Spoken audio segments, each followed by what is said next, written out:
everyone. For this video, I thought I would use a different approach. This time of year, I have a lower bandwidth. I get the doldrums, don't have as much energy. So I wanted to do something that requires a little bit less effort and has proven to be successful with some other YouTubers. I see that many others will choose to do a video where they showcase some selections from their collection of fragrances, speaking about one fragrance and then another and then another and so on. And I thought, hey, why not? I'll jump on the bandwagon and do my own. I am going to actually take some fragrances from this bag, hence the name, Jjcolbourne'S grab bag. And it's not going to be in any order because I know what's in this bag, but it's not going to be in any order. I don't have anything scripted. I'm just going to go off the cuff, off the top of my head, and just start talking about these. And hopefully you'll enjoy that. So without further ado, let's get started.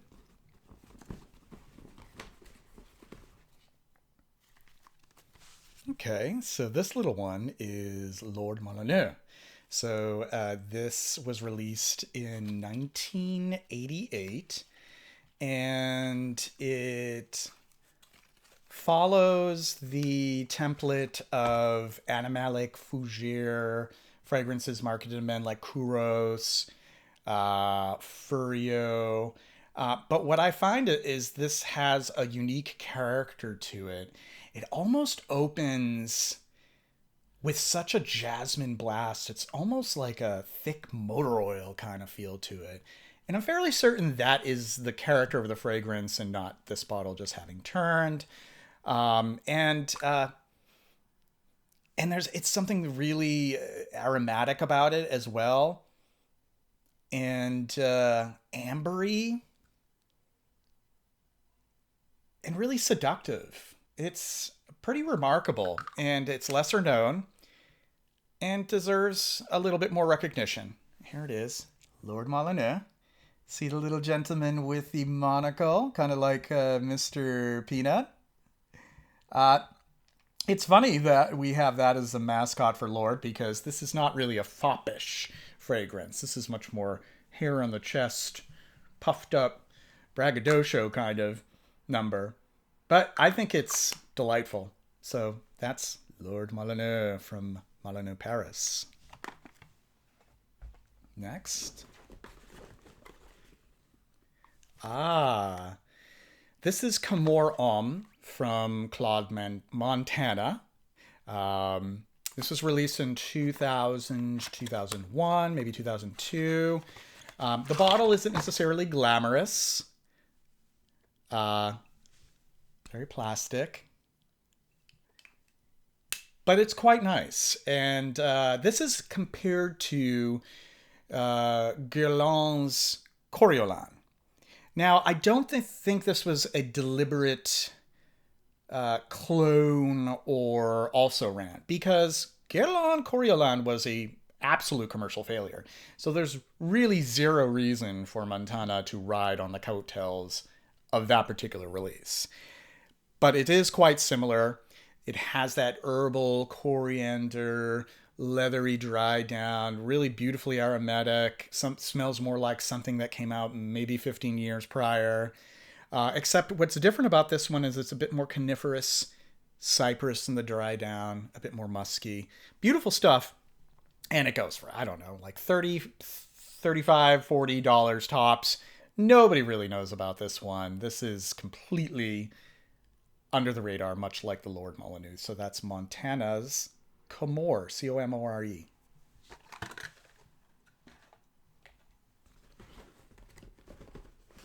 Next. Classic. This is Gallet L'Homme. Gallet L'Homme was released in the early 80s. I believe it was 82. Really cool bottle. Check this out. It has like this little notch here. Yes, I know the lighting is not superb, but this is great. This is another really well done, spicy fougere. Um, in that family, a tree that starts with Paco Rabanne Porome and then spans outward through the 80s. It's great. I think that it's better than some others that people tend to hype up, like Gucci Nobel. And you're not going to have to spend as much money to get it. I think it's still in production, but I wouldn't necessarily get the current version. I've heard from too many sources that it isn't so great, but if you do find a bottle like this, you're in good shape. So this is a great one. L'Homme, Roger, and Gallet.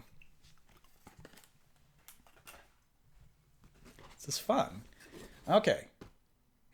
This one is another one that nobody, nobody has said anything about it online. There are no reviews. I don't even think there's entries on Base Notes or Fragrantica. But this stuff is sublime. It is Eau de Beluga from Regine's, Parfums Regine's.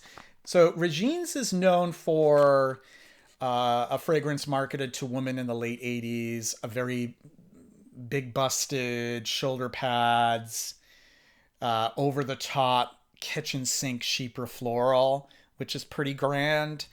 But this is another release from the house that I picked up for rather cheap on eBay. It was a blind buy. I thought to myself, why not throw caution to the wind and see if this is something worthwhile?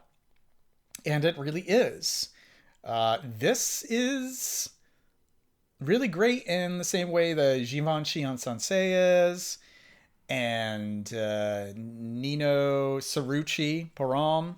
I'm actually going to spray some here. There is this gorgeous, absolutely gorgeous bergamot and tangerine that opens it. It is just breathtaking. And it dries into this jasmine tea, like really good accord in the heart. And then the base is this woody, sandalwood, cedary, musky, seamless kind of dry down from that jasmine and tea. There's some iris as well. This stuff, I don't know. I can't say enough great things about it. It is Eau de Beluga from Parfums Regine. Yeah, maybe I've just started a new hype machine, but it's wonderful. It's wonderful. It's a wonderful men's floral, men's tea floral. And yeah, I'm happy that I have this in my possession. A little bottle, but hey, that's enough for me. I got a lot of juice. Okay. Oh, got another one that is not discussed. This one, I believe, is from 1983, 1982, 1983, from Parfums Parfums Porome. Good stuff here. Let's open up this baby. There you go. This wonderful slate color to the bottle. And I'll tell you, this kind of has the feeling of wet stone. So the slate color seems appropriate. I'm going to spray this one on too. I'm not going to do every one, but a couple of them I want to smell as I speak, as I discuss them.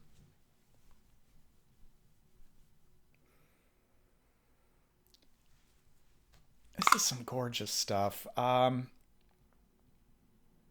This takes its cue from certain fragrances that combine that citrus and sandalwood, you know, that were popular in the late 60s, early 70s. So I'm thinking things like Hermès Equipage, Eau Cendrée from Giacomo,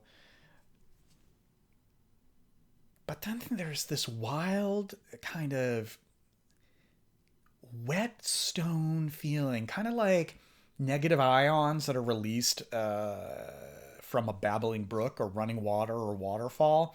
So this is not like petrichor where you get that sensation, that smell right before it rains. It's a different vibe. Maybe I could also describe it as like the smell of cement when it's being mixed. I don't know if you would find that to be necessarily a desirable thing, but I find it compelling and really masculine. It's awesome stuff, and like some of the others I've discussed so far, little to no information, not part of the hype machine, and it's a wonderful wear. Parac pour homme eau de toilette.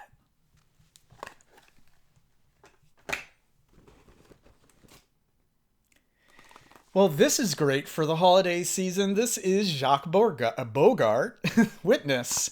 Jacques Bogart Witness. Oh, let's see if it's easier to open from the bottom. Or I can open from the top. Okay, let's get this number out. Here it is in all its glory. This to me reminds me of Dutch apple pie right out of the oven, but it isn't cloyingly sweet. It isn't excessively vanillic because it does have some animalic elements there. This does also sort of delineate from that, you know, that sort of like that current of men's fragrances like Furio and Rocco Barocco. Another one that is a relative of it would be Sybaris or Sybaris from Puig.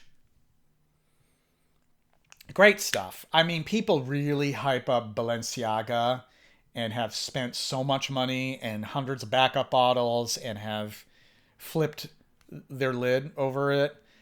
But this is so similar and is ignored. I don't know why. There are enough reviews of it online. It isn't like super obscure like some of the others that I've just shown you. So it eludes me why this one is overlooked. Because it is very similar, actually, to Balenciaga Pour Homme. Lots of labdanum, lots of like aged wood kind of feeling stuff in the drive down. It's proper stuff.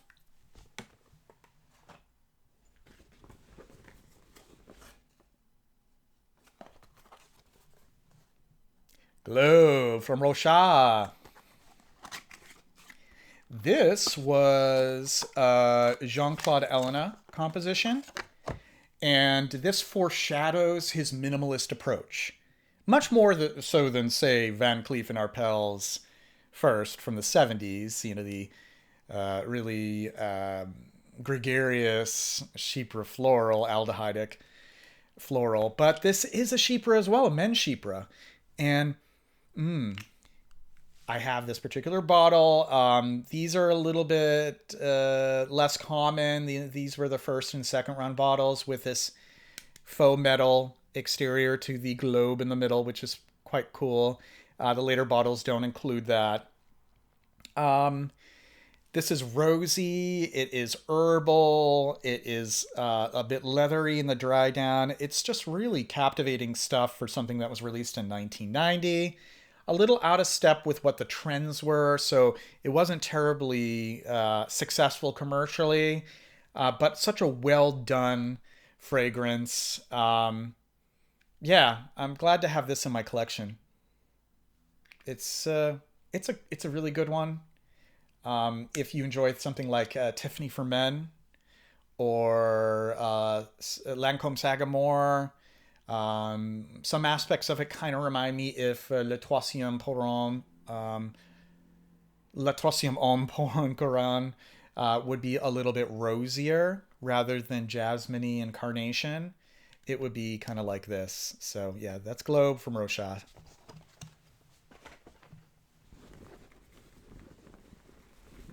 Not many more left. Pankaldi from Hanora. This is a 1989 release. For a while, I was hoping to score one of those Dracula's coffin sort of shaped bottles that are quite striking to the eyes, but I settled for a smaller bottle because it's cheaper, and this is all I really need as far as a quantity. A great barber shop fougere, clove heavy. You must love the cloves. You must be one of those kids who opened up, in the spice cabinet the cloves and thought to yourself, man, this smells good. It is that clovey. Great stuff. Not too expensive if you look carefully. And yeah, great stuff. Did I mention it's great and it's stuff?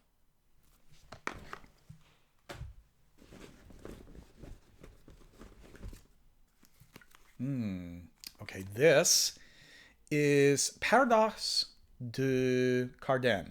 Paradox. This is a very cool bottle. Check this out. Check out that bottle. Yes. Now, some of you may not be old enough to remember this, but long ago, local TV stations would sign off. And they would do so in the evening and then sign on in the morning.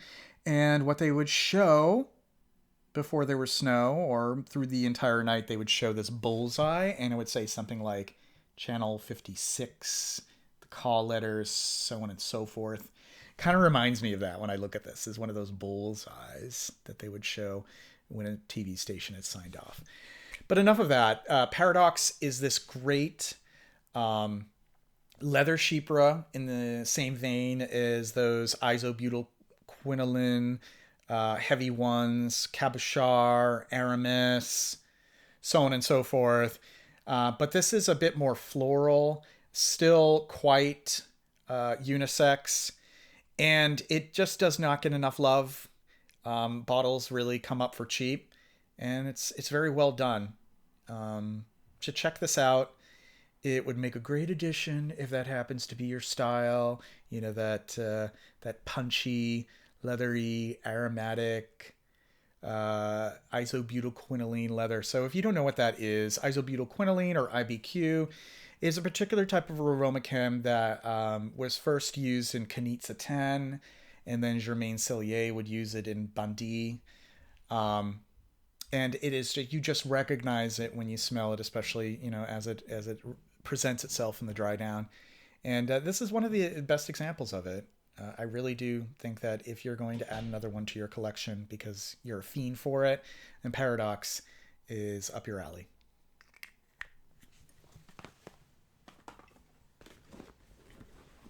And another one.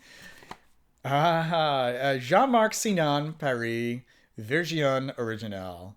This stuff I get a kick out of. I'm going to show you this bottle.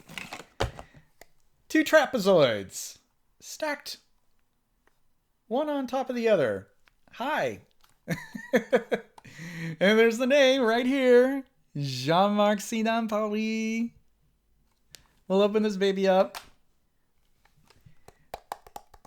Plastic all the way. This was released in 1984, and this is a fragrance that is in it's a very gothic, ashy, morose kind of leather labdanum, rosy, all kinds of melancholy kind of feeling stuff, kind of in the same vein as Van Cleef & Arpels Parfums, maybe a little bit of Giacomo de Giacomo, definitely some Trussard di Uomo, but somehow even more dark and sophisticated and brooding.